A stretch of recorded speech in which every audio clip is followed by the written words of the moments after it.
Meu nome é Edgar Lira e eu hoje dirijo o departamento de filosofia daqui da PUC e, enfim, coordeno, né, o portfólio de cursos oferecidos pela filosofia aqui no SESEC.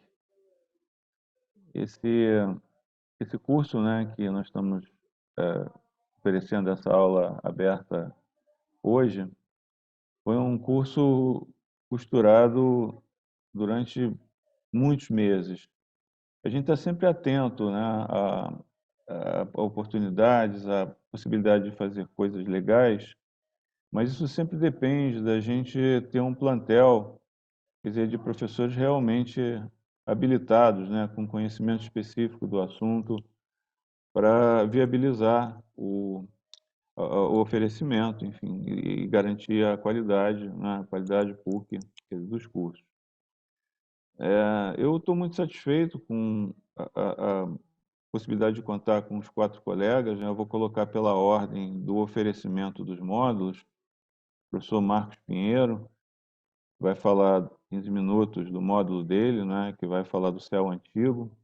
O Marcos obteve seu mestrado e doutorado aqui pela PUC e hoje é professor do programa de pós-graduação da Federal Fluminense e tem se dedicado ao estudo da filosofia antiga, traduz do grego, tem interesse por astrologia, por uma série de, enfim, de temas contíguos ao que a gente vai estar apresentando aqui. O segundo é o Irã Salomão, está fazendo doutorado conosco. O Irã vem estudando astronomia, quer dizer, de longa data, com passagem pelo planetário, enfim, e se dedica no doutorado à filosofia moderna, que coincide justamente com o período do qual ele vai se encarregar, né? A questão da Revolução Copernicana, no caso. Depois, o Guilherme, que dirige atualmente o CETUC, fez mestrado e doutorado também na PUC, com uma pequena passagem por Genebra, na área de física. E o Guilherme eu descobri porque eu conheci o Guilherme como um engenheiro, como uma pessoa da área de eletrônica, eu descobri que ele tinha o conhecimento do céu que ele tinha nas redes sociais, por incrível que pareça, né? E dali em diante começou uma rica parceria, uma rica troca que culmina nesse curso, né? E por último, o Hélio Morgado, que é físico, fez o mestrado pelo CBPF e o doutorado pelo MIT, enfim, e que vai se ocupar do último módulo, né? O Guilherme fala do céu próximo contemporâneo, né? E o Ellis fala do céu profundo contemporâneo, ou seja, do Hubble, do James Webb e de todas essas entidades muito recentemente nomeadas e observadas com auxílio desses superinstrumentos, né?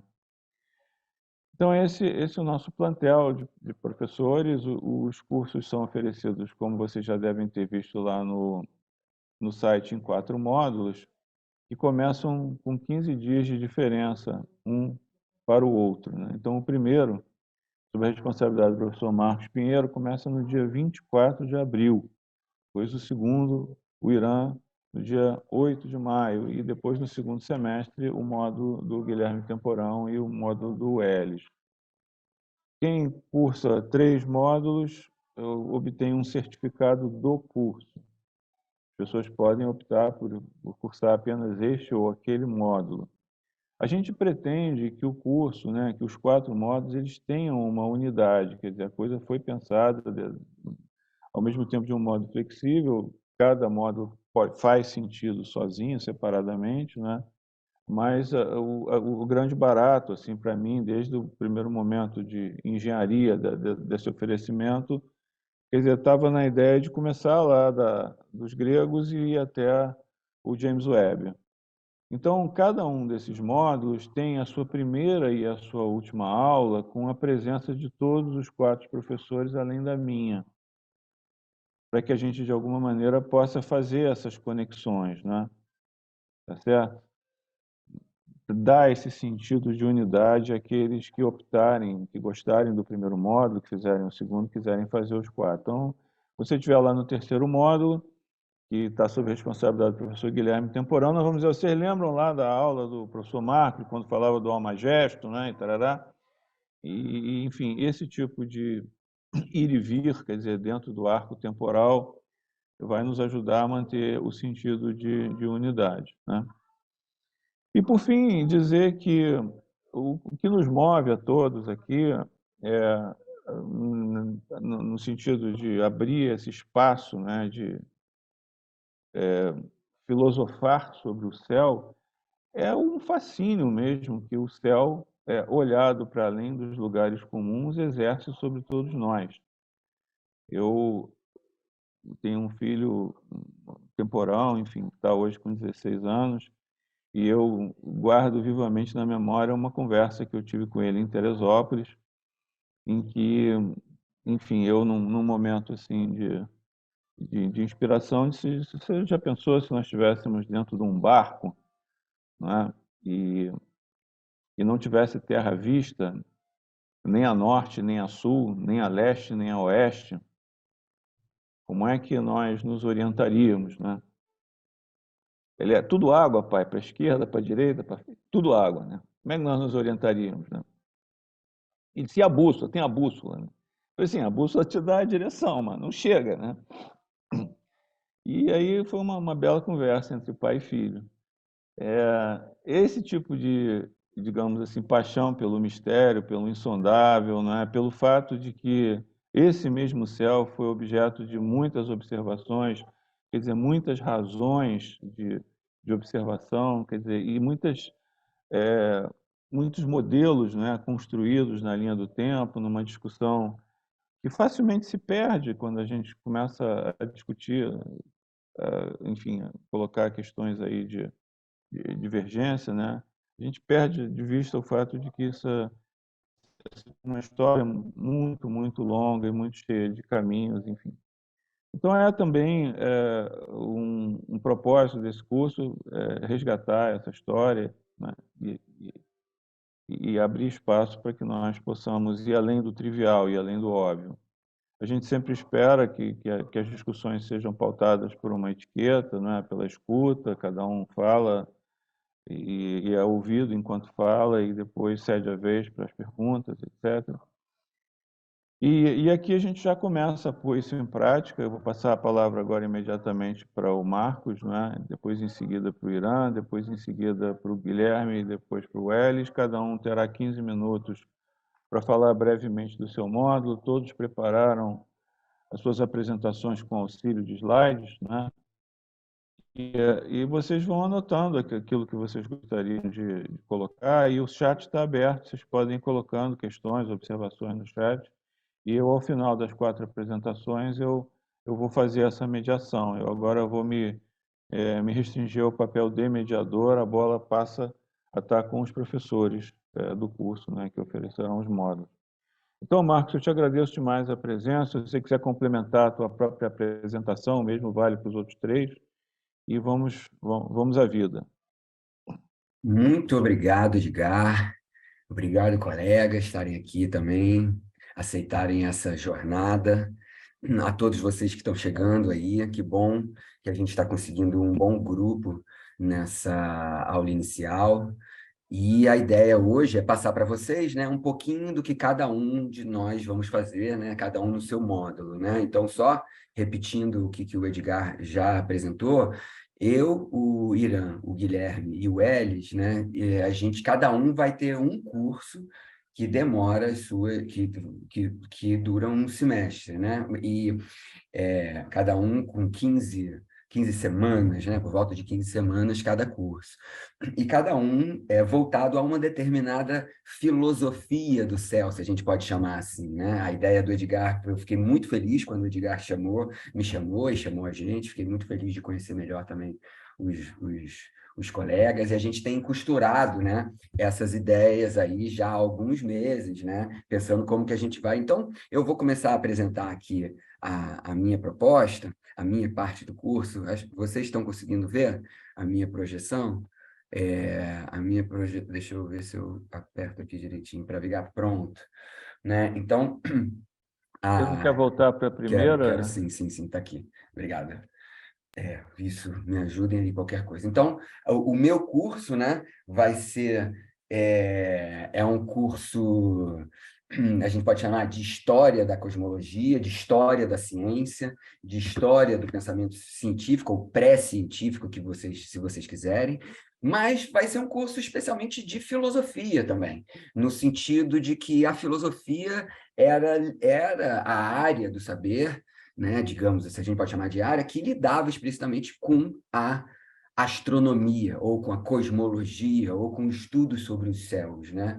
Era uma das áreas, o estudo da physis, o estudo da natureza, né, comporta, entre vários outros estudos, o estudo dos céus, de como que os céus eram organizados, como que os céus eram compostos, por que as coisas são exatamente como são. Então, a gente vai ter que dialogar com as filosofias que construíram grandes sistemas cosmológicos na antiguidade, que foram desembocar no nome de Ptolomeu, né? Ptolomeu é um autor que vai ser muito importante, especialmente pelo Almagesto.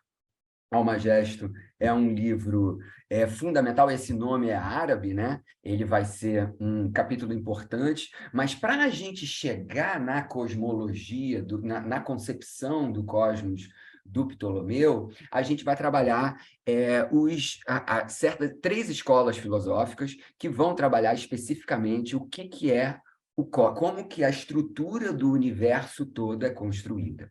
Então, deixa eu falar, o Edgar já me apresentou, né? Eu sou estudioso de filosofia antiga, trabalho com grego, traduzo um pouquinho de grego, trabalho com língua grega, mas especialmente com a filosofia, mitologia, religião antiga, mas parte considerável da minha pesquisa é a astronomia antiga, cosmologia antiga, né? Eu tenho um grupo muito querido, que é o Academia Celeste, acredito que o Edil e o Tiago estão por aí, muito obrigado pela presença dos meus colegas, e a gente produziu esse livro aqui sobre Ptolomeu, acho que não dá aqui porque está...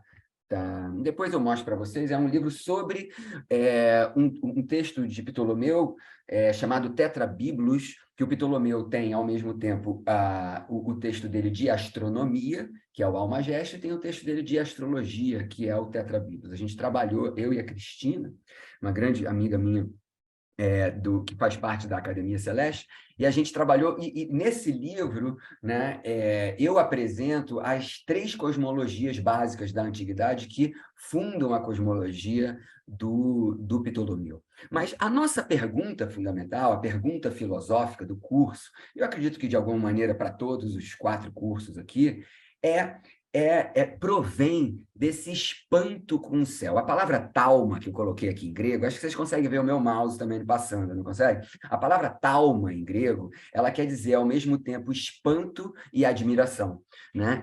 É quando você olha para alguma coisa e, de alguma maneira, não sabe o que ela é e se sente atraído pelaquela coisa e, ao mesmo tempo, um pouco de... É uma mistura de medo e atração, né? Espanto e admiração. Uma boa tradução para talma é maravilhamento. Então, tanto Platão quanto Aristóteles dizem que o princípio, o fundamento do pensamento, tanto mitológico quanto pensamento filosófico, é esse olhar maravilhado com o mundo. O que está acontecendo em volta da gente? Esse é o espírito que a gente tem que ter, esse é o espírito que a gente tem que resgatar, né? Um pouco assim, essa pergunta aí, aonde que a gente realmente está, né? Aonde é que a gente está agora, né? Como é que eu posso dizer, eu estou aqui? O que você quer dizer exatamente com aqui, né? No meio disso tudo, desse universo todo em volta da gente, né? Então, a partir de um resgate desse espírito talmático, né, de maravilhamento, desse olhar de maravilhamento com o mundo, que funda tanto a filosofia quanto a mitologia, a gente vai começar, então, a falar de como que o cosmos se estrutura. Pitágoras é um nome fundamental, né? Pitágoras é um nome fundamental, porque Pitágoras vai ter uma ideia. A gente não vai trabalhar Pitágoras, a gente vai passar muito rápido, vai citar muito rápido os pré-socráticos, porque a gente vai direto mesmo para Platão, Aristóteles e os estoicos, né? Falando um pouco do Ptolomeu por detrás disso, né? Por que Pitágoras é uma figura fundamental? Porque ele tem uma ideia muito básica, né? Que todo o seu sistema é pontuado por essa ideia, né? É uma ideia que parece quase que é óbvio isso, mas que teve que ter um gênio como Pitágoras para poder defender e mostrar que era assim, de que o mundo à nossa volta, de alguma maneira, está sendo regido, organizado ou estruturado. Ele é feito por estruturas matemáticas, ou geométricas, se quiserem, ou, né, uma álgebra. Os números constituem o mundo, né? A gente tem essa informação que Pitágoras defenderia isso a partir do testemunho de Aristóteles, mas de vários outros também, né? E o que ele quer dizer exatamente com números, né? E com essa matemática que organiza o cosmos, né? Porque a própria palavra cosmos, ela quer dizer também beleza, quer dizer ao mesmo tempo beleza e ordem. Ao mesmo tempo, beleza e ordem. Tanto é que a palavra cosmético, né, vem de cosmos, é você botar um cosmos numa determinada realidade. E a ideia de Pitágoras é que se há beleza e se há ordem, há matemática. Né? Essa é uma intuição muito forte de Pitágoras, muito profunda, e que acho que perpassa todo o pensamento humano. Né? De que, de alguma maneira, se a gente estudar a partir de elementos configurados pelo logos, por uma argumentação, né? Por uma estrutura racional, a gente vai entender a essência do mundo. A gente entende a essência do mundo se a gente entende a matemática, né? Então, qual a ideia? O meu curso vai ter, então, 3 partes. A primeira parte, a gente... Quer dizer, depois de umas 2, 3 primeiras aulas, que a gente vai falar dessa noção de espanto, dessa ideia de Pitágoras, de alguns outros pré-socráticos, mas essa ideia de um olhar matemático para o mundo, né? De você buscar as equações, de você buscar as estruturas geométricas e aritméticas no mundo, a gente começa, então, com Platão, um texto fundamental de Platão, que é o Timeu. Né? Depois, na segunda parte do curso, a gente vai para Aristóteles, num texto... Um dos textos importantes dele vai ser esse texto, Decaelo, ou Sobre o Céu. E, por fim, a gente tem que falar sobre os estoicos também. Os estoicos têm algumas concepções muito importantes sobre o cosmos, sobre da onde tudo nasce, para onde tudo vai, né? Como se a estrutura do nascimento do universo todo e a estrutura da destruição do universo todo e da repetição cíclica disso. Né? E o texto que a gente vai se basear é um texto que vocês vão ver na época, a gente vai falar sobre ele com calma, é o texto do Diógenes Laércio, chamado Vidas e Doutrinas dos Filósofos Ilustres.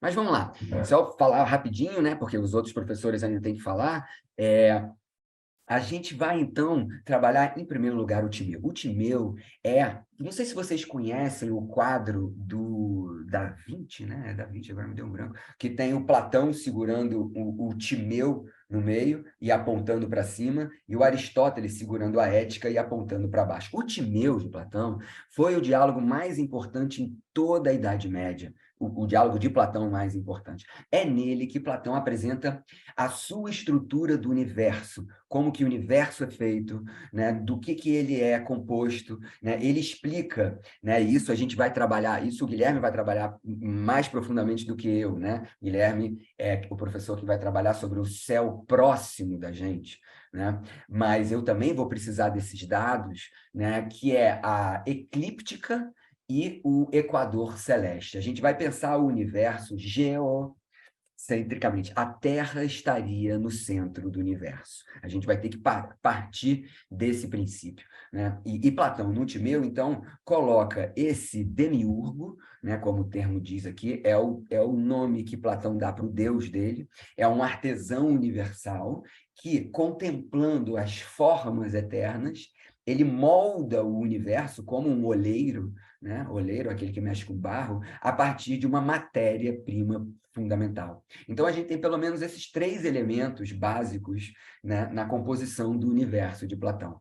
Né? O mundo das ideias, um Deus, um demiurgo, um artesão universal que contempla esse mundo das ideias, e uma matéria-prima, né? Esse termo é um pouco anacrônico para Platão, mas a gente pode falar de uma primeira matéria, que ele chama de cora, né? E que esse demiurgo, então, forja, especialmente esses 2 grandes anéis, né? A eclíptica e o equador celeste. A segunda parte do curso a gente vai para Aristóteles. Né? Com Aristóteles a gente vai, então, explicar a ideia fundamental do Aristóteles de que tudo no universo tem um lugar natural. Né? Tem um topos. A palavra topos não é simplesmente a palavra espaço, mas eu gosto da palavra brasileira, portuguesa, né? Para falar lugar. Né? O lugar, ele nunca é simplesmente um espaço vazio. O lugar é aquilo que naturalmente tem alguma coisa que lhe é própria. Então, por exemplo, o fogo, ele naturalmente fica em cima. E a terra, naturalmente, fica embaixo. Esse é o topos, é o lugar natural de cada um dos 4 elementos. Então, o Aristóteles ele divide os 4 elementos no mundo sublunar. Né? Então, você tem uma grande esfera da Lua para baixo, que é onde se dividem os 4 elementos, e então você vai ter um mundo supralunar. Essa divisão sublunar e supralunar vai ser fundamental na história do Ocidente, né? E os astros, o mundo supralunar, é feito pelo éter, pelo 5º elemento. Então, a gente vai estudar os 4 elementos, a composição dos 4 elementos, a composição do éter, por que eles têm esse lugar natural, e também vamos falar do Deus de Aristóteles, que ele chama de primeiro motor imóvel. Muito interessante, isso vale a pena, por isso que eu coloquei ali no começo, no primeiro quadrinho, filosofia e mitologia, porque o lugar de se estudar Deus no mundo grego é o estudo da física. Por quê? Porque os deuses gregos, eles são imanentes. Eles compõem o mundo, fazem parte do mundo. Então, a partir do estudo da física, você chega no estudo da teologia. E a ideia de algum tipo de princípio motor, né, de um motor que move a esfera celeste, que move o universo, você vai encontrar tanto em Platão, quanto Aristóteles, quanto, já passando para a terceira e última parte do meu curso, os estoicos, né? Os estoicos vão ser uma filosofia também muito importante, fundamental para o cristianismo, fundamental para diversas concepções astronômicas. Os estoicos, alinhados com Heráclito, vão defender que todas as coisas são compostas por um elemento fundamental, que é o elemento fogo, e eles vão criar esse, mas não é um fogo simplesmente feito de matéria.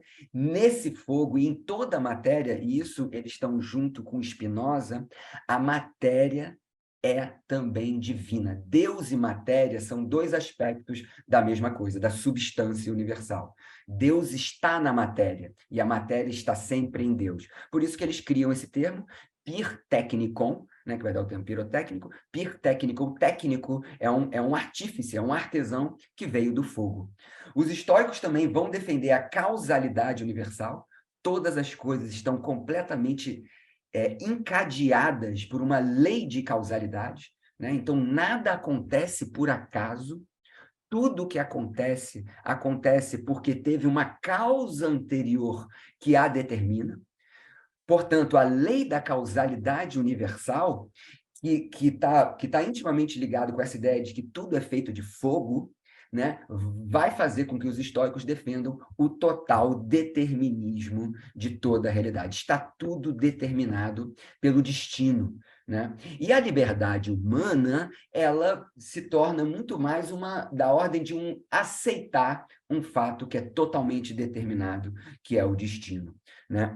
Em todas essas 3 proposições, tanto a de Platão, quanto de Aristóteles, quanto dos estoicos, a cosmologia ela é sempre estudada com vistas para o ser humano. Né? E o tema da astrologia perpassa essas filosofias. Os estoicos defendiam abertamente as astrologias, claro, eles são defensores de um determinismo total do mundo, mas a astrologia ela foi uma visão de mundo muito útil e muito forte na antiguidade, durante toda a Idade Média, né? E essa ideia de que o cosmos, de alguma maneira, tem a ver com a gente, vai estar presente em todas essas cosmologias. Eu vou parar por aqui, esperando muito ver vocês, então, no nosso curso, né, que começa em breve. Então, agora acho que eu passo a palavra, né, Edgar, para o Irã. Para o Irã. Pois É é, isso? né, Marcos? Eu fico escutando você falar e a vontade que eu tenho é de interromper, né? para levantar questões, Eu etc. acho que a gente pode guardar as questões para o final, não é, No né, Edgar? final. Vamos, Mas, de vamos. qualquer maneira, são Fala. muitas questões, né? Vamos ter que aguardar o curso mesmo, porque não tem muito jeito. É Verdade. rico demais isso aí, né? Que você está trazendo. É Irã, muito você está com verdade. teus slides preparados? Sim, tá aqui, tá aqui. Vamos Está lá. autorizado o compartilhamento. Tá ok, obrigado, Edgar. Bem, antes de tudo, as pessoas que vieram prestigiar essa apresentação, muito boa noite a vocês, aos meus colegas, boa noite. Edgar Lira, eu te agradeço o convite, a confiança. Pois bem, o segundo módulo da Filosofia do Céu trata dessa elaboração coletiva, né, que se convencionou chamar de revolução científica, né? Com alguns pontos, alguns ajustes àquilo que se tornou canônico. As nossas aulas abarcam um período que vai do século XIV ao XVII, ou seja, da Renascença até o meio da modernidade, até Isaac Newton, né? O primeiro nome desse processo todo é Nicolau de Cusa, né? Que às vezes não é incluído na Revolução Científica. Ele está um pouco antes de Copérnico, é ele que propõe, né, se valendo Você exclusivamente. compartilhou, Irã? Vou compartilhar Ah, daqui a tá. pouquinho, Tá. só um instantinho. É ele que propõe, né, fazendo uso apenas do pensamento lógico, matemático, né, a ideia de um universo infinito, né, que até então era um mundo fechado. E nós vamos ver como é que ele faz isso através da lógica, né? Em seguida, é, em seguida, cadê? Eu me perco. Onde é que eu estou? Agora eu não estou me vendo. Vocês estão vendo? Está compartilhado? Está compartilhado com tela cheia, pode seguir. Opa, então beleza. Aí chegamos em Copérnico, né? Depois de Nicolau de Cusa, está ali numa linha do tempo, lá em cima, você vê os anos, né? Copérnico é um matemático que abre os caminhos, né, para uma sequência de estudiosos que vão provocar o que é o desabamento do paradigma cosmológico, né, aristotélico ptolomaico, ou seja, o que o Marcos acabou de dizer, né?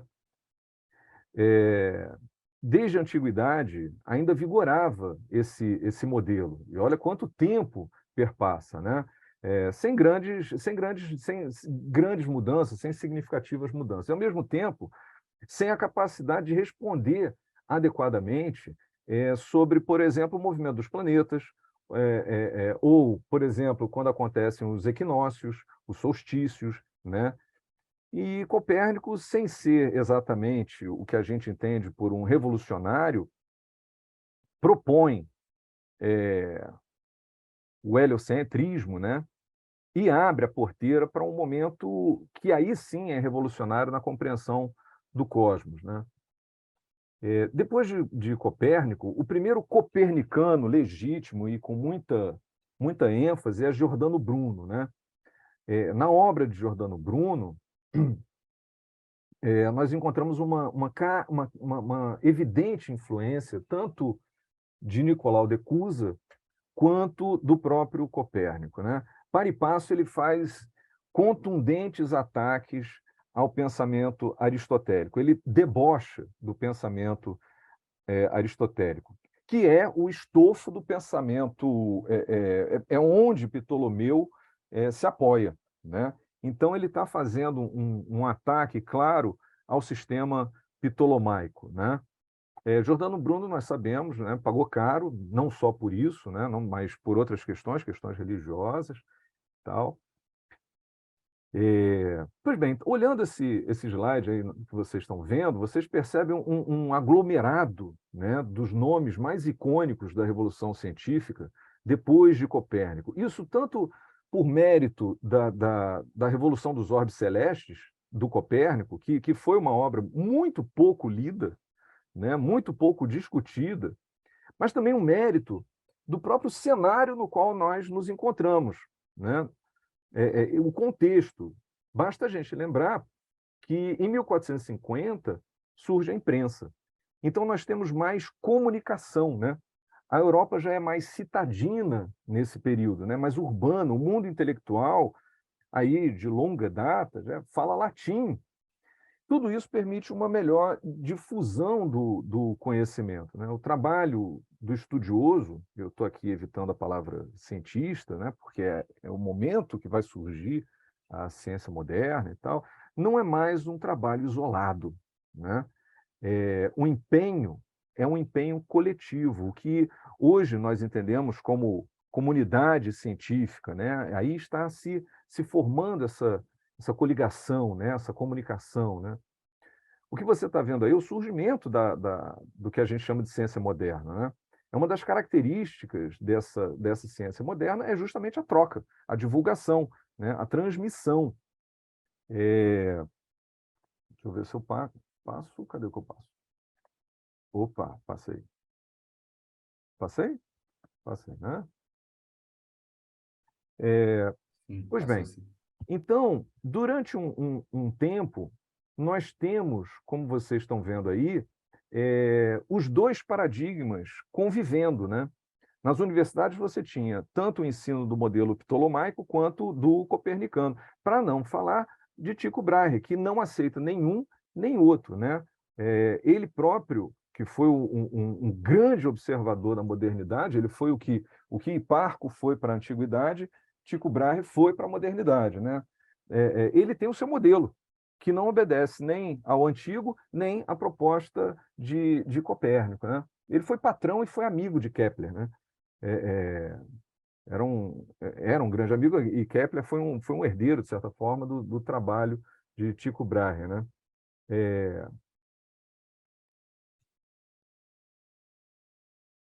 Pois bem, aí nós temos os dois modelos, né?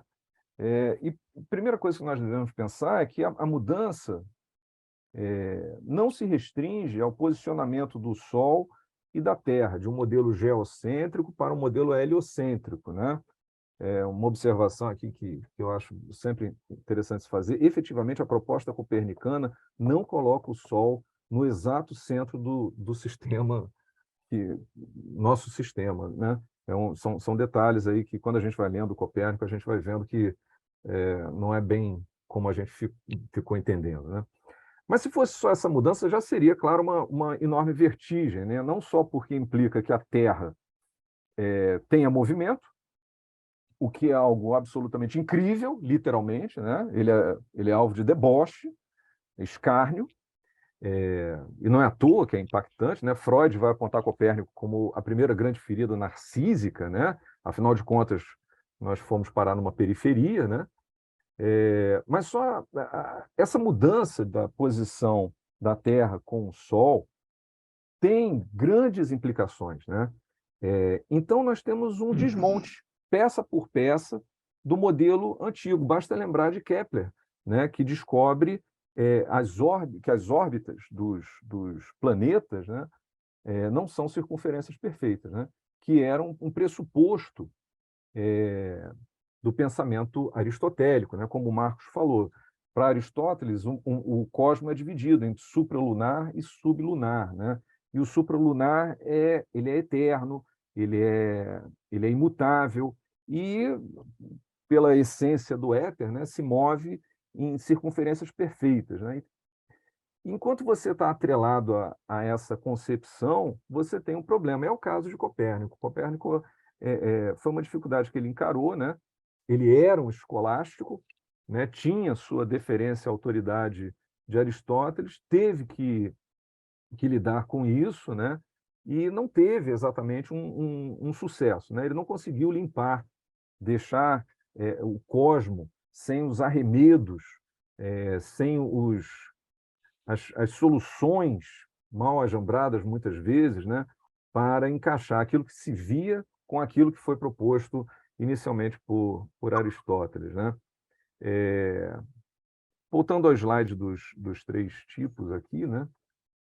Nós temos aí, didaticamente, a gente poderia dividir os grupos, né? apenas forçando a mão na questão didática, que, olhando assim, nós já percebemos que aqueles que privilegiaram uma visão mais metafísica, né, foram muito comumente preteridos na maioria das publicações que a gente encontra por aí sobre a evolução científica, né? É um reflexo desse afastamento que está aí acontecendo, né, entre a filosofia e a ciência. É um outro fenômeno que vai se tornando agudo a partir desse processo, né? Outra ocorrência nesse período é que essa ciência nascente, né, ainda está buscando um prumo entre as suas elaborações, o que a gente chama de dedutivas, né, o raciocínio matemático, lógico, né, e o mundo a ser observado, né, a experiência que a gente chama experiência empírica, né, aquilo que a gente vê, né, e isso se reflete nas dificuldades aí de Copérnico. O que você está vendo aí que Copérnico era um observador muito acanhado, né? Ele não era um Tycho Brahe, né? Ele era um matemático. E o resultado é que nos orbes celestes, isso daí é apenas uma pequena amostra, uns 15 a 20% dos desenhos, das tabelas, né, que nós encontramos nos orbes celestes. Então, são várias tabelas, muitos cálculos, né, figuras geométricas, um privilégio, o que eu estou tentando ressaltar aqui no caso dele? Um privilégio da geometria em detrimento do empírico, né? Das observações, né? Quando a gente vai para Kepler, nós vemos uma tentativa que nos parece assim, muito exótica de encaixar sólidos geométricos nos intervalos entre uma órbita e outra, né? Por um lado, você tem uma criatividade, né? Você vê aí a criatividade do ser humano, né? Mas, por outro, parece estranho, né? Esse constrangimento da realidade pela geometria, né? E isso vai entrar num prumo, né? Isso vai sendo aprumado nesse processo. Quem vai encontrar uma medida satisfatória, justamente, é Galileu, né? Nessa pintura aí que você está vendo, né, do Tito Lessi, a gente não tem a luneta, né? Temos um Galileu cego diante de uma esfera armilar, temos ali uma bússola geométrica ali apoiada ali no globo, né? Você está vendo aí um triângulo, né? E está aí o discípulo dele, o Viviani, né, prestando atenção, discípulo e biógrafo, né? Para Galileu, a matemática o que ele chama, usando as palavras dele, é o alfabeto com o qual a gente vai ler o mundo, né? O livro da natureza. A matemática deixa de ser, ela não é um objeto final do estudo, um objeto cujo o objetivo está nela mesma. Ela é um instrumento, um recurso, né? A experiência, a observação é que devem preencher, dar matéria, né, para esse instrumento. Galileu é um nome crucial nesse aprumar entre o agir dedutivo e indutivo, na elaboração do que vai ser o método, né, da astronomia, na prática científica. Eu acho que, com isso, eu consigo, pelo menos, mostrar um pouquinho o que é esse segundo módulo, né? Obrigado. Pira, muito obrigado. Muito obrigado, né? Deixa eu me controlar. Eu vou passar a bola para o Guilherme Temporão, enfim, e a gente conversa um pouquinho no final das 4, né? Obrigado, Edgar. Vou compartilhar aqui minha tela. Boa noite a todos. Obrigado pela presença de vocês. Vou botar aqui em tela cheia. Está todo mundo aí vendo em tela cheia? Tela cheia. Bom, o meu módulo, como o Edgar já adiantou, vai falar sobre o céu próximo contemporâneo. Então, eu vou mais ou menos pegar um pouco depois, na verdade, da onde o Irã vai deixar vocês. Então, assim, o meu ponto de partida é já no momento em que a astronomia e a astrologia já se encontram totalmente divorciadas de forma não mais conciliável, né? Por assim dizer, uma forma irreversível. E como o Marcos deixou claro, né, para os antigos, a relação entre o céu e a terra era muito importante, né? Era fundamental. E isso se manteve durante muito tempo, por muitos séculos, e até mais ou menos ali no século XVII, a gente ainda tinha a astronomia e a astrologia unidas, né? Vários astrônomos, inclusive, eram astrólogos. O Kepler era astrólogo. O Kepler era astrólogo de uma corte lá, de um conde, não sei das quantas, né? Ele ganhava a vida assim, no início, pelo menos, da carreira dele, né? Copérnico também praticava astrologia, né? Mas a partir de um certo momento, né, com esse pensamento mais científico, né, quando a gente começou a ter a noção mais contemporânea, né, mais atual de ciência, a astrologia foi... Assim, a gente sabe que hoje a astrologia foi colocada numa espécie de limbo, né? Porque para a ciência, a astrologia era mais considerada ciência. E para a igreja, era considerado um assunto profano, né? Então, a astrologia ficou numa situação complicada ali, né, a partir do século XVII, século XVIII. E eu acho que isso foi uma grande perda, né? Uma perda tanto para os astrólogos quanto para os astrônomos, né? Os astrônomos que antes viam no céu um sentido, né, uma ordem, né, viam algo além dos números, né? Eles viam uma certa qualidade no céu, não uma mera quantidade, né? Quando um astrônomo hoje olha para o céu, ele vai olhar lá a posição de um astro, ele vai olhar lá a direção onde ele se encontra, em certos sistemas de coordenadas, né? Está ali, tantos graus de elevação, etc. Mas o sentido da qualidade, né? O que aquela posição no céu representa, o que aquilo simboliza, isso se perdeu. E é curioso porque o ser humano sempre teve uma relação de qualidade com o espaço, né?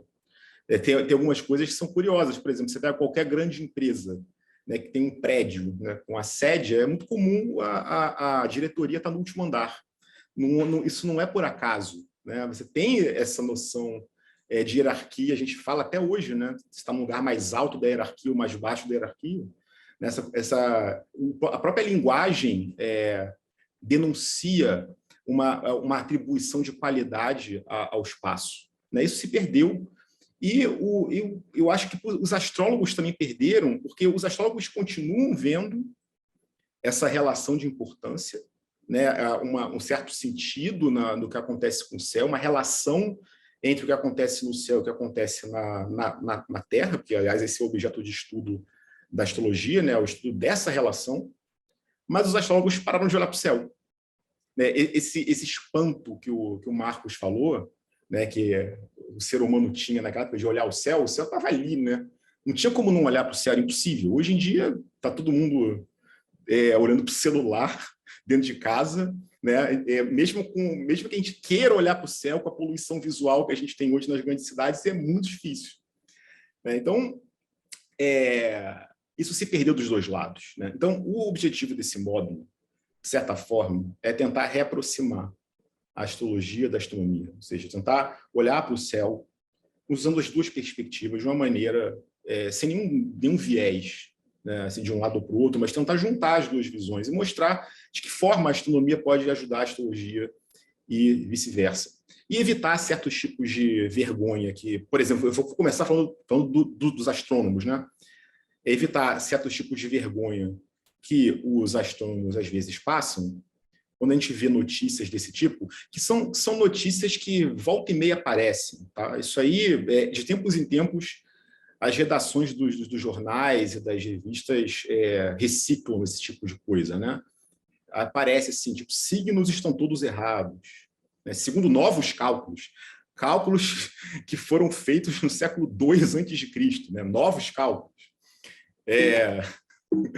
Assim, dá vontade de rir, porque, né?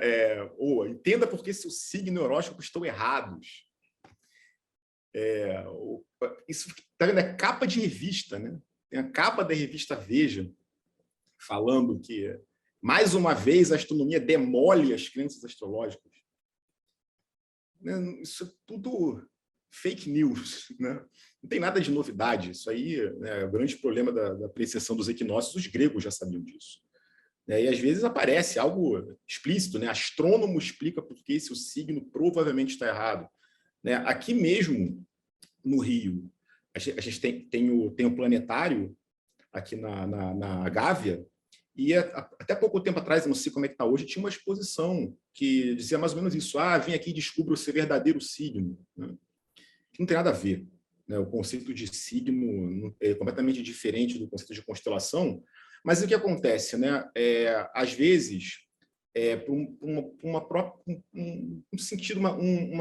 um sentimento de desprezo mesmo pelos astrônomos com relação à astronomia, com relação à astrologia, eles imaginam, isso aí nem vale a pena estudar, não vale a pena perder meu tempo com isso. É uma atitude um pouco arrogante nesse sentido. Então, mas aí, quando você não estuda a astrologia, como é que você vai fazer uma crítica construtiva? Né? Você não vai fazer crítica construtiva nenhuma, ainda vai falar besteira, que é exatamente isso que a gente está vendo aqui. Então, volta e meia, vocês vão esbarrar com besteiras desse tipo. Então, a gente tem esse problema, né? Que a astronomia não leva a astrologia a sério, e quando a gente vê críticas, as críticas, em geral, são críticas levianas. Tem várias críticas que a gente pode fazer à astrologia, e nesse curso nós faremos várias críticas à astrologia. Tá? Mas não esse tipo de crítica. Tá? Isso é uma crítica infundada, uma crítica errada. Né?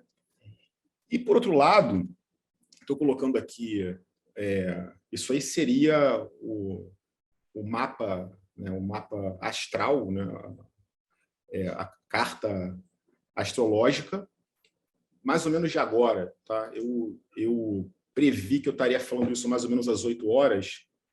Eu errei um pouquinho, porque eu achei que o Edgar fosse falar mais, mas o Edgar foi muito sucinto.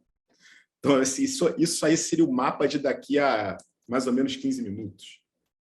Tá? Então, um astrólogo, hoje em dia, na verdade, ele nem precisa saber fazer essa conta. Né? Antigamente, o astrólogo tinha que saber como é que calculava o mapa, né? Na mão. Tinha que ter lá as efemérides, as tábuas de casa. Muitas vezes tinha uma tábua de logaritmos para não ter que fazer regra de 3. Né? Tinha uns macetes, né? Que você, usando tábua de logaritmo, você consegue substituir multiplicação e divisão por somas e subtrações. Então, ficava mais fácil fazer as contas. Então, você fazia essas contas na mão, traçava essas mandalas e tal, tinha todo um processo, né? Demorava um tempo para fazer o mapa. Hoje em dia, você entra num site e faz isso. Né? Então, os astrólogos, até isso, até essa parte matemática, perderam, porque não é mais necessário. Né? Isso foi totalmente terceirizado. Você consegue fazer isso com o auxílio de um computador. Mas, então, o astrólogo, ele vê isso, ele vê esse mapa, né? Vamos imaginar que, sei lá, que isso aí pode ser um mapa de um evento, um mapa até de uma pessoa hipotética que pode estar nascendo no Rio de Janeiro daqui a 13 minutos, e ele vai estudar isso aqui. Eu sei, tem os símbolos aqui, os símbolos, né, dos signos, os símbolos dos planetas, esses símbolos aqui dos aspectos, as casas onde os planetas se encontram. Né? Então, eles observam esses símbolos e, a partir da relação entre esses símbolos, eles vão falar coisas sobre esse evento ou sobre esse indivíduo. Né? Essa é a ideia. Acontece que, né, como eu estava já adiantando antes, o astrólogo parou de olhar para o céu. Então, quando ele olha esse mapa e ele abstrai completamente o que é isso, ele nem sabe mais o que essas coisas significam. Né? O que é esse círculo aqui? Né? A maioria sabe, isso é eclíptica. Tá bom, mas se olhar para o céu, cadê a eclíptica? Né? Cadê o ascendente? Cadê o meio do céu? O que essas coisas significam? Eu consigo ver essas casas aqui no céu, se olhar para o céu? Né? Como é que eu tenho que olhar para o céu para ver o mapa mais ou menos dessa forma? Né? Para qual é a correspondência desse arranjo de símbolos com o céu real? Né? Isso se perdeu. como eu estava falando. Então, isso é algo que eu vou tentar fazer nesse curso. Então, a partir de um software chamado Stellarium, isso aqui é exatamente o mesmo céu desse mesmo momento para o qual eu fiz aquele mapa, que isso aqui é uma simulação, né, é uma visão, claro, não é uma visão real, isso é um software, que mostra para a gente como está o céu nesse momento. Né? Então, reparem que aqui eu coloquei o céu visto a partir do Rio de Janeiro, né, que é o local que eu escolhi para fazer aquele mapa, olhando aqui na direção sul, que é a direção que a gente tem que olhar para justamente conseguir ver os planetas de uma maneira semelhante àquela que a gente viu no mapa. Então, só voltando rapidamente aqui, tá vendo aqui acima do horizonte, a gente tem só 2 planetas estão aparecendo aqui, a Lua e Marte. Né? São esses 2 planetas aqui. Então, dá para ver aqui no Stellarium, aqui a Lua e Marte, do lado de cá. Né? Então, corresponde, claro, tem aqui outras estrelas e tal. Isso aqui são as marcações padrão do Stellarium, tá? Eu não mexi em nada nisso, deixei como estava. Claro que aqui isso é uma visão distorcida, né? Porque isso, a gente está falando de uma visão tridimensional, e aqui é uma projeção, aqui eu tive que usar uma distorção, né?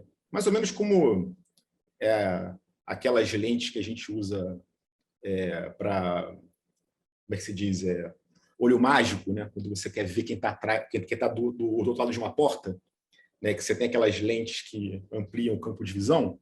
Então, eu fiz uma coisa mais ou menos parecida aqui, né? Deu uma distorcida. Dá para ver que o leste e o oeste, tá vendo? Estão aqui muito próximos um do outro.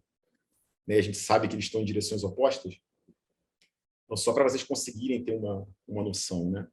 Então, um dos meus objetivos é justamente fazer com que os astrólogos, né, as pessoas interessadas em astrologia, possam olhar para o céu e fazer essa relação com o mapa.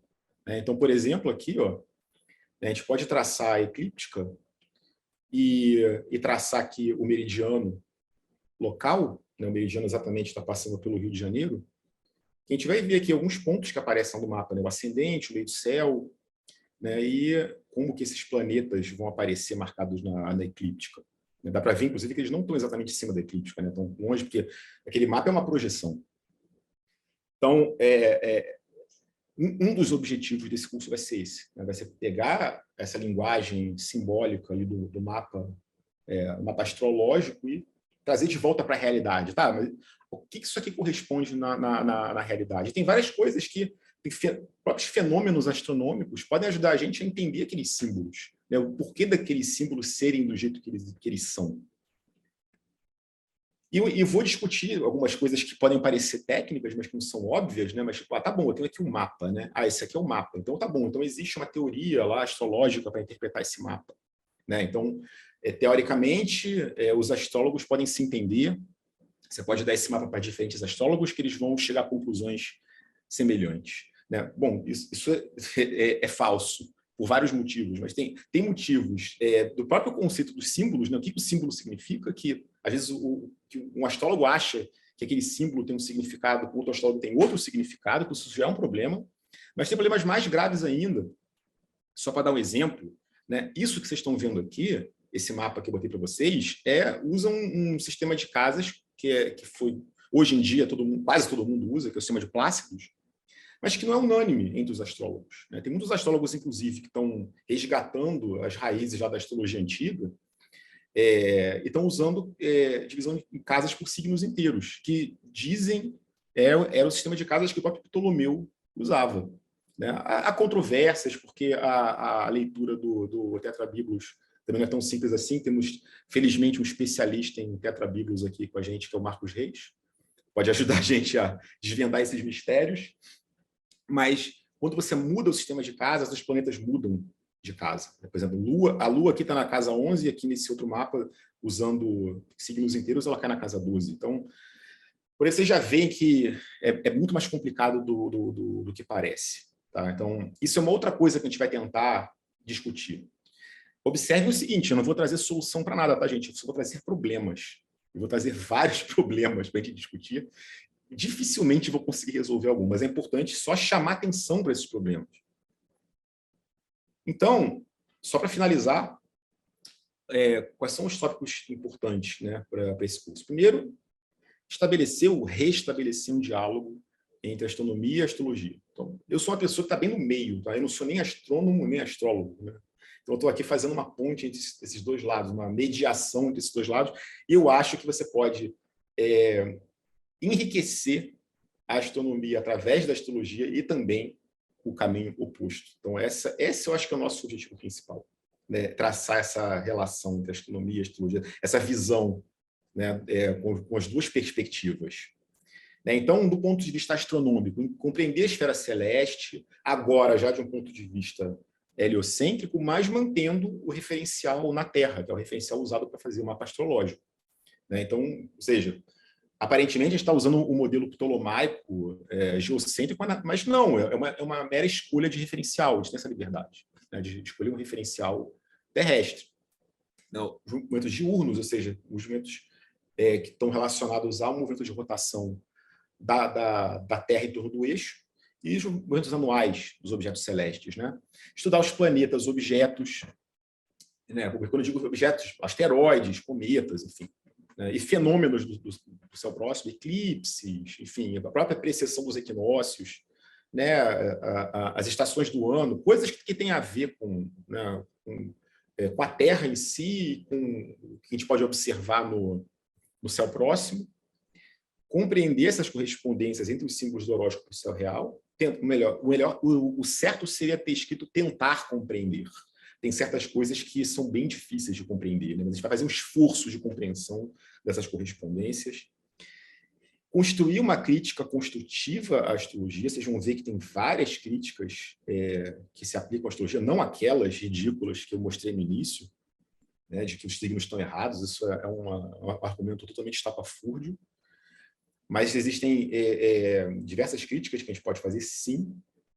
A gente vai ter fundamentos para isso. A gente vai usar diversos fundamentos baseados especialmente nos próprios fenômenos astronômicos, na própria natureza dos fenômenos astronômicos e no conceito de simbolismo natural, e discutir a relevância da astrologia, né? A astrologia, como eu falei, ela caiu nesse obscurantismo, mas de uns tempos para cá, nas últimas décadas, se tem visto aí o surgimento de teses de doutorado, dissertações de mestrado. Em astrologia existe uma certa vontade em trazer a astrologia para um âmbito mais científico, apesar dela não ser uma ciência, né? Mas, então, aí vem a pergunta, será que ela poderia se tornar uma ciência? E o que ela deveria fazer? O que os astrólogos precisariam fazer para que ela se tornasse uma ciência, né? Então, é basicamente isso. Então, obrigado pela atenção de vocês. Acho que eu passei até um pouquinho do meu tempo. Eu vou agora, então, passar para o Elis falar sobre... Mas nós estamos num timing bom, Guilherme. Eu acho que se alguém passou do tempo, foi pouquinho, né? O Elis, você conclui, então, a apresentação dos 4 módulos? Tranquilo, Edgar. Boa noite a todos. É um prazer estar aqui para apresentar um pouquinho sobre o 4º módulo desse curso, que vai ser o Céu Profundo. Basicamente, uma análise do que é o nosso conhecimento atual sobre a física e a astrofísica que movem, vamos dizer assim, as nossas observações aqui na Terra. Então, eu vou fazer agora o compartilhamento. Deixa eu só colocar ele em visualização, tela cheia. Todo mundo consegue ver? Então, tranquilo. Sim, dá para ver. Ops, deixa eu voltar aqui. Então, dando continuidade ao que falaram já o Marcos, o Irã e o Guilherme, eu vou tentar trazer um pouco do que é a física atual, né, que está por trás das observações e do que hoje a gente conhece, né, sobre a cosmologia, né, quais são as leis que são usadas, né, o que é a base científica dessa cosmologia. e como ela está evoluindo, né, muito rapidamente, né, durante os últimos anos. Eu sou físico de formação, eu entrei na faculdade já faz bastante tempo, acho que não vem ao caso a gente falar de idades aqui, né, de datas de entrada na faculdade, porque pode comprometer, mas vamos dizer que foi há bastante tempo. E coisas que aconteceram recentemente nos meios experimentais relacionados à cosmologia seriam basicamente inacreditáveis naquela época em que eu comecei. Eu não sou um físico, um astrofísico, eu sou um físico que trabalha, ao invés de com as grandes coisas, eu trabalho com as pequenas coisas, mas a física é uma só, a física ela vai do pequeno ao grande, né? E aqui é a oportunidade para a gente olhar o que está acontecendo a nível global, né? E aí, pegando uma carona no que já foi feito, eu coloquei apenas aqui o nome de Newton e Galileu, quando na realidade foram muitos e muitos e muitos outros também que contribuíram, né? Tem uma curiosidade sobre Newton e Galileu, né? Que Newton ele nasce no ano da morte de Galileu, né? E ele achava que era o sucessor verdadeiro de Galileu, né? Do trabalho de Galileu por causa disso, e acabou sendo, né? Então, nesse caso, funcionou. Tá? Então, eu vou falar um pouquinho de como essa física do Newton comprova Kepler, né? As leis de Kepler, elas são derivadas diretamente da física de Newton, né? E Galileu é o grande predecessor. E, após isso, a gente vai ver como que a gente chega, na atualidade, a ultrapassar a astronomia feita a partir da superfície da Terra.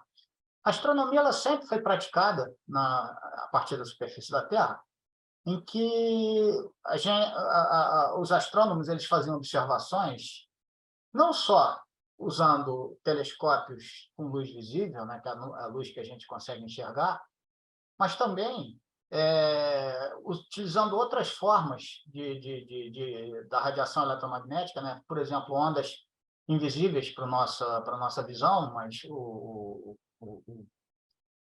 ondas de rádio, né?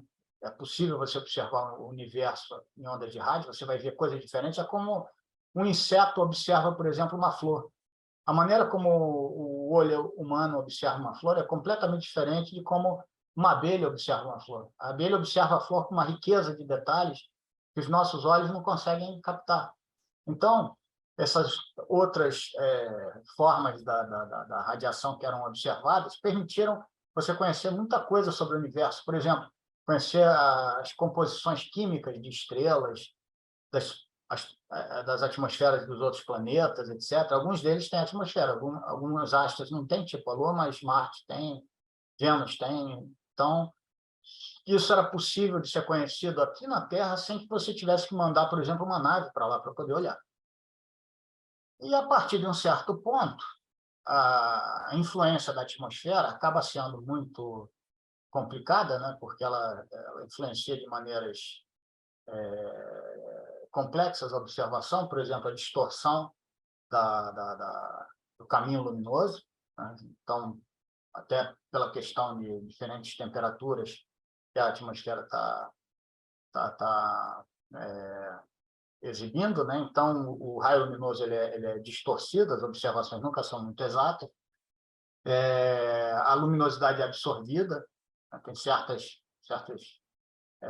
fenômenos que não se consegue ver bem, até que, se eu não me engano, final da década de 80, agora o ano exato me escapa, início dos anos 90, houve a ideia de se lançar um primeiro telescópio de verdade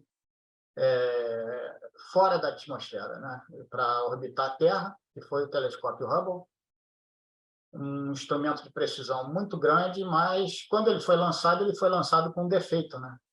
Infelizmente, ele foi defeituoso lá para cima. Isso fez com que fosse necessário ser realizada uma operação impressionante de conserto do Hubble, que foi realizada de maneira magistral, e a partir daí o Hubble virou a grande referência da astronomia. E, no dia de hoje, o telescópio mais moderno, que todo dia você escuta alguma coisa nova sobre ele, que é o James Webb, né, que é o telescópio espacial James Webb. Eu vou falar um pouquinho daqui a pouco sobre esses dois, tá? Mas essas não são as únicas maneiras. A ciência tem evoluído em direções muito interessantes. Uma delas, por exemplo, é o tratamento de grandes dados, que é o que se baseia o Event Horizon Telescope. Se você não consegue fazer uma boa observação com um observatório na Terra, por que não fazer com 30 ao mesmo tempo? Coletar os dados de muitos deles simultaneamente e de um tratamento muito rigoroso desses dados, você extrair o sinal eliminando o ruído. Essa era a ideia por trás do Event Horizon, que foi basicamente uma grande conjunção de observações feitas na Terra toda sobre algum objeto, né? E qual objeto foi literalmente o objeto de observação? Foi um buraco negro que se encontra a 53 milhões de anos numa galáxia, acho que o nome é Messner, né? Eu posso estar enganado agora, e a partir dos dados de todas essas observações, de inúmeros observatórios na Terra e desse tratamento de dados, finalmente, uma observação interessante apareceu, que eu vou mostrar para vocês. E não só isso. Hoje a gente está na idade de ouro, né, da astronomia, da cosmologia, e hoje a gente consegue também usar interferometria para estudar ondas gravitacionais. Essas ondas gravitacionais são algo bastante complicado de você observar.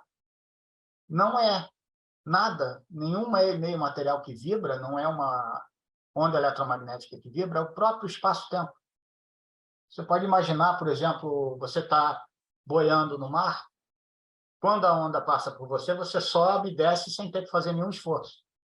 O espaço-tempo também faz isso, ele dilata, encolhe, e os pontos materiais que estão associados são transportados sem que possam fazer nada. Então, existem 3 grandes interferômetros desse tipo no mundo hoje. Tem 2 nos Estados Unidos, chamado LIGO, né? Que um fica na Louisiana e o outro fica em Washington, e tem o projeto europeu, que é o Virgo, que é lá perto de Pisa, na Itália. E o detalhe interessante é que todos eles fazem simultaneamente as mesmas observações. É bastante incrível essa nova tecnologia. O Hubble, ele foi o primeiro dessa fila, né? Aqui tem um detalhe do Hubble aqui nesse cantinho. Essa aqui é uma imagem produzida de uma galáxia longínqua pelo Hubble. E o Hubble, ele mudou, ele revolucionou a nossa ideia do que era a física das galáxias, né? Aquela coisa tão aparentemente homogênea e bonita, né? Essas espirais girando. Ele descobriu, por exemplo, que quase todas as galáxias, talvez se não todas, elas têm buracos negros supermassivos no núcleo delas. E supermassivos eu falo de 100.000 a bilhões de massas solares. São buracos negros muito maiores do que as teorias iniciais achavam que iam ter. Então, esses buracos negros supermassivos são um mistério que agora começa a tentativamente se observar, né? E outra parte interessante, ele mapeou a matéria escura, ou pelo menos, como a matéria escura ainda nunca foi detetada experimentalmente, ele mapeou o que deve ser o efeito dessa matéria escura, se ela existir, onde ela estaria se ela existir. Ou, se não for matéria escura, melhor ainda, porque vai ser mais uma oportunidade da física explorar coisas novas. O James Webb, ele é um telescópio muito mais moderno, muito mais preciso. Ele não orbita a Terra, como orbita o Hubble. Ele orbita o que a gente chama um ponto de Lagrange, né, que é perto da Terra, mas é como se a Terra e o Sol arrastassem ele ao redor do sistema solar, porque ele orbita esse ponto aqui que não tem nada no meio. Simplesmente aqui é vazio. Tá? É interessante que isso aqui acontece porque a massa do Sol e a massa da Terra fazem efeitos gravitacionais aqui, e a resultante é como se houvesse uma massa aqui no meio. E a vantagem é que você pode colocar ele a uma distância bastante grande da Terra, aproximadamente 1,5 milhão de quilômetros, né? A Lua fica algo como 400 mil quilômetros, ele fica uma distância bem maior. E uma coisa interessante, parecida com essa, acontece se você tiver não o Sol e a Terra, mas se você tiver a Terra e uma nave espacial, essa distância aqui, do ponto de Lagrange até a nave, cai para zero. Então, basicamente, a nave se confunde com o ponto de Lagrange. E se um astronauta distraído jogar uma maçã para um lado, essa maçã vai orbitar e acertar ele do outro lado. Vai dar a volta ao redor da nave e acertar o astronauta novamente. Então, esse ponto aqui de Lagrange é usado para isso, para você poder ter uma órbita bem controlada, muito estável, e o sistema está longe de qualquer influência da atmosfera terrestre. E esse telescópio ele começou não faz muito tempo a tirar dados, e já tem alguns dados muito interessantes. Ele detectou sinais de existência do buraco negro, que até o momento é o mais antigo já detectado. Ele teria sido formado 570 milhões de anos depois do Big Bang. Esse buraco negro ele não foi fotografado, mas como foi fotografado, eu vou mostrar logo a seguir, mas a evidência dele é que esses buracos negros é um buraco negro supermassivo e ele acontece de uma maneira bastante rápida. As pessoas pensavam que demoraria muito mais para formar um buraco negro desse tamanho, e isso altera as teorias, né, de formação do buraco negro. Então, o que é a causa da existência dos buracos negros supermassivos, não só do buraco negro se sabe bem, mas dos supermassivos, poderá talvez ser respondida pelo James Webb. Aqui está o que a gente pode fazer aqui da Terra. O EHT, o Event Horizon Telescope, ele obteve essa foto aqui do buraco negro M53, né, que está a 53 milhões de anos-luz. Físicos não sabem dar nome às coisas. A gente usa nomes bem triviais, né? Então, esse aqui, na realidade, é o gás quente que fica ao redor do buraco negro, que emite luz, mas o buraco negro está aqui. Essa é uma imagem formada, basicamente, a partir do Big Data. É muito interessante isso aqui, porque foi feito completamente da superfície da Terra. Mas é uma maneira muito especial de se fazer observações. E aqui está o LIGO. Essa aqui é o telescópio gravitacional. São braços de 4 quilômetros de comprimento em posições perpendiculares uma à outra. Aqui tem espelhos, e você manda um sinal de laser que fica refletindo nesses braços, indo e vindo, algumas centenas de vezes, e depois, no final, se faz uma figura de difração, e o sistema é tão preciso que consegue detectar variações de distância que são menores que 1/1000 do tamanho de um próton. Um próton é 100 mil vezes menor que um átomo de hidrogênio, só para dar uma ideia da precisão absolutamente absurda obtida por esse sistema. Então, hoje, essa técnica ela permite detectar ondas gravitacionais. A gente consegue agora observar o universo, não apenas o universo dos fótons, mas o universo dos gravitons. E isso, em conjunto um com o outro, você pode observar fenômenos que emitem energia, uma quantidade absolutamente incrível. As primeiras observações de colisões observadas pelo LIGO e pelo Virgo também foram de colisões entre buracos negros não muito massivos, né, de algumas massas solares, e a quantidade de energia que essa colisão de dois buracos negros, na realidade, a colisão é que eles orbitam um no outro até coalescerem. A quantidade de energia que é emitida na forma de onda gravitacional são 3 massas solares. Pode não parecer muito, mas a bomba termonuclear mais potente que foi explodida na face da Terra, que é o Tsar Bomba, de 50 megatons, ela transformou 2,5 kg de matéria em energia. A massa do Sol é 1000 vezes 1 bilhão de 1 bilhão de 1 bilhão de vezes isso. Então, 3 massas solares seriam 3.000 vezes 1 bilhão de 1 bilhão de 1 bilhão de bombas nucleares as mais potentes já feitas na face da Terra. E isso é a quantidade de energia que essa pequena colisão acontece no universo. Esse é o objetivo da gente poder discutir esse e muitos outros fenômenos ao longo do curso. E eu passo a palavra para o Edgar, eu vou parar aqui o chat.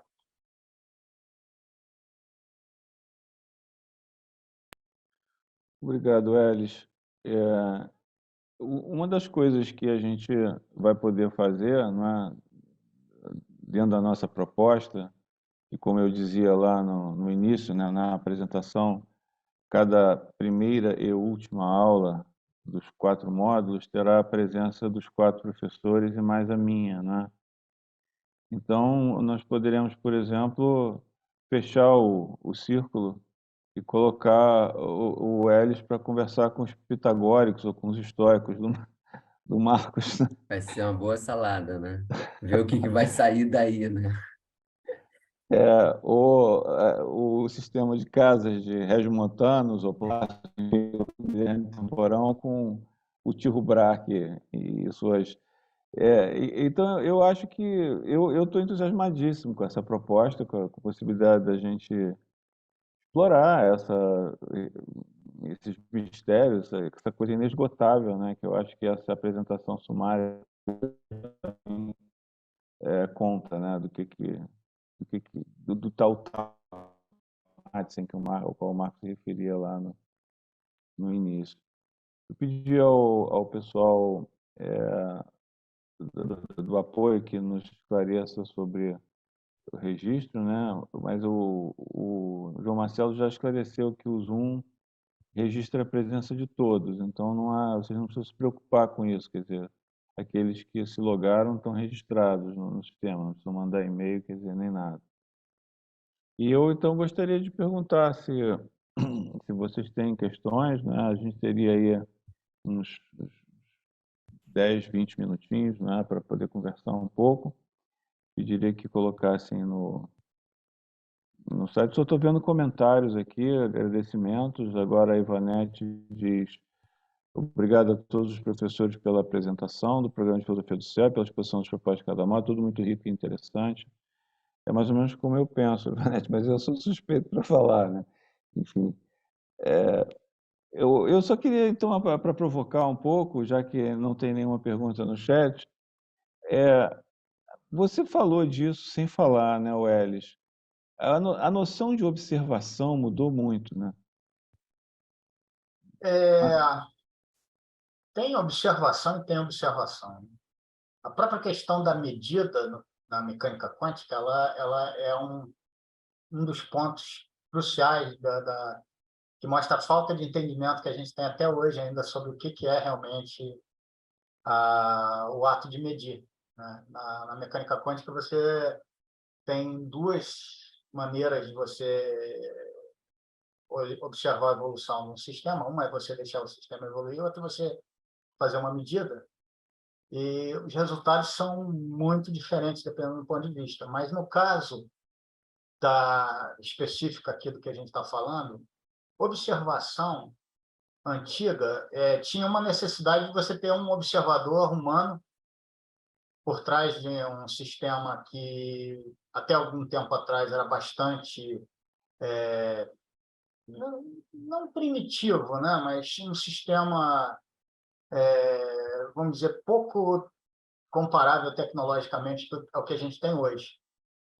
Isso era uma medição feita só no limite da nossa capacidade de visão, do nosso espectro de visão, que é o espectro visível, e toda observação tinha que ser feita nesse espectro. A física ela começa a ficar diferente quando os raios infravermelhos são descobertos e se descobre que existia alguma coisa que você não podia ver que tinha um efeito claro, né, sobre os sistemas em volta, né, que era a radiação infravermelha. No caso da astronomia, as observações de rádio elas mostraram muitas coisas interessantes. A observação, por exemplo, da própria radiação que chega a nós vinda de corpos longínquos, né, de galáxias longínquas. Foi observado, por exemplo, que a frequência da luminosidade que chega até nós ela é mudada, né? Ela muda de uma cor para outra. Por exemplo, tem um desvio para o vermelho, né? Todo mundo que já passou numa estrada já viu um efeito interessante. Quando você está num carro e você está escutando um caminhão vindo na outra direção, o ruído que ele faz é, perdão pela imitação, mas é algo assim. E aí ele passa né? Essa mudança da frequência do ruído ela tem um nome, é efeito Doppler.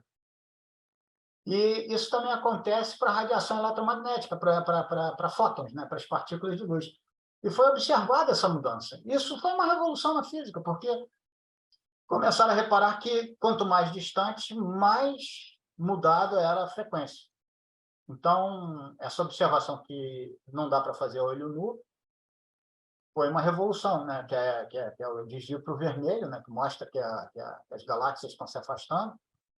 E não só isso, outras frequências começaram a ser usadas, e agora, no caso, por exemplo, do LIGO, né? E do Virgo, basicamente você esquece os fótons, você não observa mais os fótons, você observa a radiação gravitacional, a passagem da onda gravitacional, que havia sido prevista por Einstein, né, no trabalho de 1916, né, não no de 16, acho que a previsão veio depois, mas a teoria da relatividade geral leva ao aparecimento das ondas gravitacionais, e hoje elas são usadas como meio de observação do universo. Isso, quando eu entrei na faculdade, isso era considerado ficção científica. Isso era aquela coisa como a fusão nuclear, que está 140 anos no futuro, né? Mas só que ela aconteceu.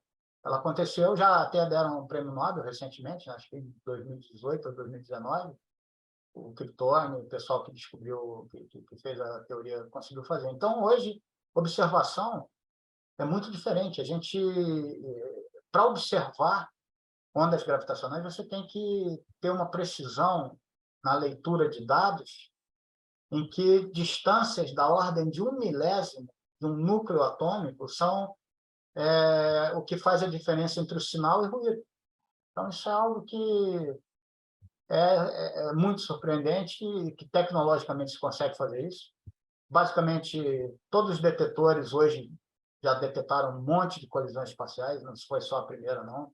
Agora, já se pode dizer que a gente está na era da observação da onda gravitacional. Isso é usado para se entender colisões de altíssima potência, né? E o instrumento hoje é basicamente incompreensível para o sentido humano. A gente tem que fazer a análise matemática dos dados que saem do instrumento para poder observar o sinal. A gente não olha mais uma lente e observa alguma coisa. A gente tem que realmente trabalhar em cima do dado que é dado pelo experimento. A gente, ao longo do curso, pode cruzar, né, essas formas de observação, lá desde do Almagesto até essas que você está nos atualizando agora. Eu vou passar duas questões aqui, uma muito pontual, do Tiago Cirino, Marcos, que quer saber se as obras do teu módulo, do primeiro módulo, vão ser fornecidas para estudo. Olha, então, eu acho que os textos básicos, a gente tem eles em português. O Timeu tem uma edição muito boa, de uma tradução portuguesa, que está disponível online. O Diógenes Laertes, todos eles a gente consegue, né? Mas você tem pouca coisa em português, da bibliografia secundária, de comentadores e tudo mais. A gente vai tentar, sim, apresentar os textos, e a ideia muito do curso é ficar em cima dos textos, explicando os textos, né? Explicando, até dando possibilidade para vocês lerem com autonomia esses textos. Eu gosto muito de fazer os meus cursos como também uma introdução aos textos, né? No sentido de que dá autonomia e fornecer porque assim, são textos, dá para você ficar a vida inteira estudando Timeu, né? Cada um desses textos assim, são textos muito profundos, muito densos, né? Então, a ideia nesse período relativamente curto que a gente tem das aulas, né? Dar instrumento para vocês conseguirem ler com autonomia, né? Para vocês. Então, a ideia é essa mesma, viu? Acho que foi o Thiago que perguntou, né? E Isso. a ideia sim, a gente vai passar, não só passar para vocês, né? Pelo menos algum tipo de tradução, mas estudar os textos juntos, né? Estudar os textos, mapear os textos, as partes principais dos textos. Agora, uma pergunta propriamente, assim, muito relevante, quase que me parecer que a gente vai ter que enfiar um quinto módulo nesse curso, né? A Vanessa de Oliveira, junto com o Raimundo Nonato, perguntam sobre os povos originários, e ela cita mais adiante os Yanomami, né? Obviamente vem diretamente à mente a queda do céu, do Copenau e coisas, quer dizer, dessa ordem. É claro que há outras, né, cosmovisões, né, cosmologias que não sejam essas que partem lá da Grécia que o Marcos vai explorar, né? Enfim, não sei se algum de vocês quatro tem algo a dizer a esse respeito. É uma pergunta colocada. Eu gosto muito, sim, mas é aquela coisa, eu estudo de orelhada, eu não tenho capacidade, adoraria ter um aluno que pudesse fazer essa contraposição, e isso mesmo que o Edgar falou. O ideal mesmo era chamar algum especialista, né? Vamos Especialista no convidar sentido. o Bruce Alberto para Pois é, módulo. nossa, ia ser maravilhoso, né?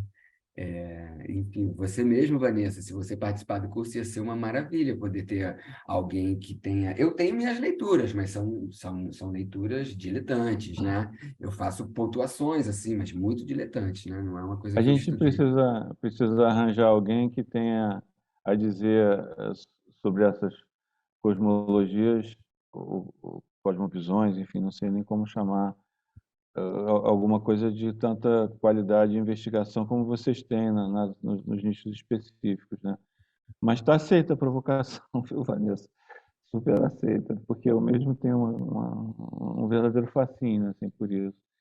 E depois tem uma última questão, alguém colocou, foi a Débora Gomes, fiquei pensando na questão sobre o nosso lugar. O professor Marcos Pinheiro citou, sobretudo, ter um lugar, ao falar sobre Aristóteles, né?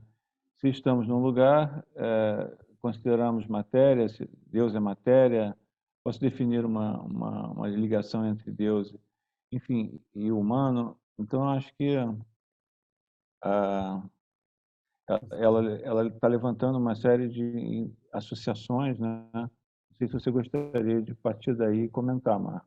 Não, eu acho, sim, a ideia do Aristóteles é um cosmos bem organizado, né? No sentido de que isso, cada coisa tem o seu lugar próprio, né? E sim, o ser humano, eu acho até a questão, por exemplo, a palavra ethos, né? Para falar do ethos do ser humano, ele o que é o ethos é a palavra que uma boa tradução para ethos é caráter, né? E aí a característica própria, o Aristóteles vai dizer que o ser humano tem uma característica própria, tem um lugar, aí eu estou pensando no sentido mais amplo, né? No sentido de o que é próprio do ser humano. Próprio do ser humano, vai dizer lá o Aristóteles, o homem é um animal racional, então é próprio do ser humano raciocinar. Quando ele não raciocina, ele não é propriamente um ser humano.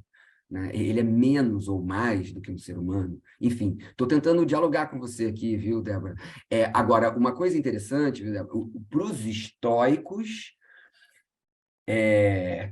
tudo que existe é corpo, e corpo é uma união, é feito de matéria e Deus. Isso é para os estoicos, não é para Aristóteles, muito menos para Platão. Né? Então, assim, eu falei de três cosmologias diferentes ali, mas eu acho que você não pode dizer, isso com todas as letras, né, que Deus é matéria em Aristóteles e muito menos em Platão. Né? Você teria que ver em que situação se o que você pode falar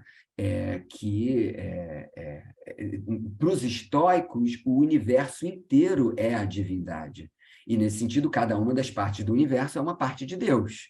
Tudo é divino e tudo é da melhor forma possível. Nós vivemos no melhor mundo possível, né? Agora, esse é o melhor mundo possível para os estoicos. O único, na verdade, né? E totalmente necessário por causa da lei de encadeamento causal, que faz com que tudo seja totalmente necessário, né? Enfim, isso aí é papo para meses, né? Não, só a noção de matéria atravessaria todo o curso, né? A Ríole grega Isso é até verdade. chegar na problematização contemporânea. Isso é verdade. Mas olha, gente, eu acho que nós estamos chegando na nossa hora. Enfim, eu agradeço imensamente a parceria de vocês quatro e a presença do pessoal que nos visitou, que está aqui na aula. Espero que parte de vocês se anime a nos acompanhar, porque essa jornada aí de 4 módulos promete, né? Eu adoraria ter todo o tempo do mundo para fazer os 4 módulos, todas as aulas, enfim. Enfim, vamos em frente.